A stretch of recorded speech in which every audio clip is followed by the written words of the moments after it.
good feeling we're going to be doing very, very. Iowa tonight, thank you. Former Massachusetts Governor Bill Weld and former Congressman Joe Walsh trailed behind the president with 1% each. All right, with Iowa up in the air for Democrats, where exactly do they go from here? Let's ask Republican strategist Chris Home, Democratic political analyst Kelly Hyman, and former chairman of the Manhattan Libertarian Party, Aaron Comey. Thank you all for being here this morning. We appreciate it. Thank you. Kelly, I'll start with you. We still don't have numbers, any results to talk about. What do you make of this?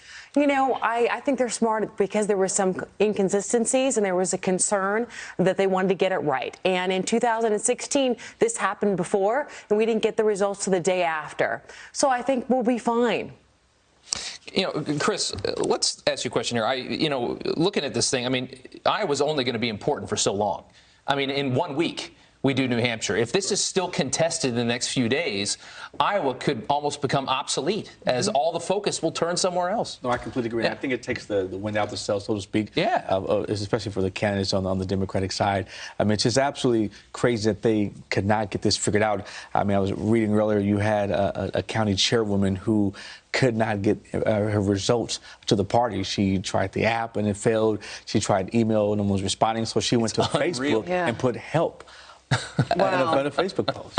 Aaron, I'm curious what you think of this. And really, anyone chime in here as well. But a lot of people might question this morning whether or not this could potentially help Joe Biden. Because, look, we don't have any of the results. We don't know where he came in. But let's just hypothetically say, if it wasn't the results that he was looking for, is there any chance that, to Rob's point, Iowa possibly being kind of swept under, that could help him?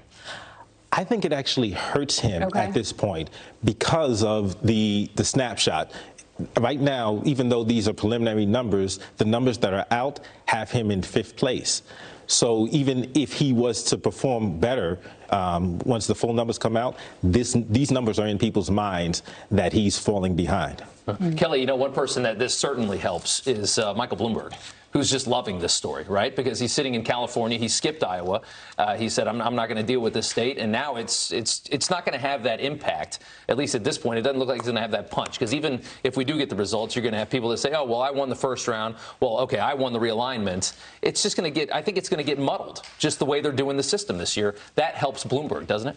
I think that's a good point. It potentially could help him. But we have to remember in 2016 that Cruz won Iowa and ended up Trump, winning the nomination. So it's a marathon, so we got to see eventually what happens. This is the first start. So time will tell. It certainly will. Chris, you saw, we had the video at the top of the hour. You saw it a couple hours ago with Heather, the candidates out there, basically claiming victory. You had Pete Buttigieg coming out there saying we are leaving here victorious.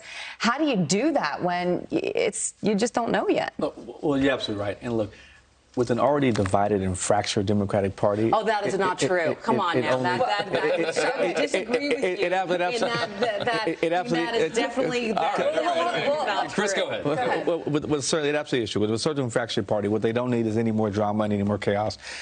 Just a few minutes ago, you had somebody from Sanders' campaign on and discussing how they don't care. His supporters don't care about any statements, anything at all. They already in their mind are thinking it's some kind of conspiracy, something happened. So the Democratic Party certainly should try to band together and do whatever they can, and does not make them look good at all. They had one job to do and one job only, and to get this right. Kelly, why do you disagree? Because I don't believe that our party is divided. Our party is united, and I'm a strong believer that the only person that's dividing our country is our president that we have right now. And that's what we need. We need someone that's going to unite us, that's going to bring us back together. And I think that the Democrat candidate will do that. Well, that's what President Trump is doing, especially from a policy standpoint. He is working to bring our country together. And when you look at people like how is he doing when you look at people like Ilhan Omar and AOC, who are essentially going against the rails on the Democratic Party, decide not to pay their dues, not to be supportive as a whole, that is a fracture and that is a divided party. That's exactly what that is. He does make a good point. We'll move on from that, but there certainly is a fracture in the Democratic Party. Aaron, let me talk to you for a second. The president and a lot of other people chattering on Twitter saying, look at what they've made of this process. It's like these are the people that Democrats want to run health care in this country. They can't even get, I even heard Chris Matthews was just irate about this. He's a liberal for all intents and purposes. And he can't believe that they couldn't get this process done better.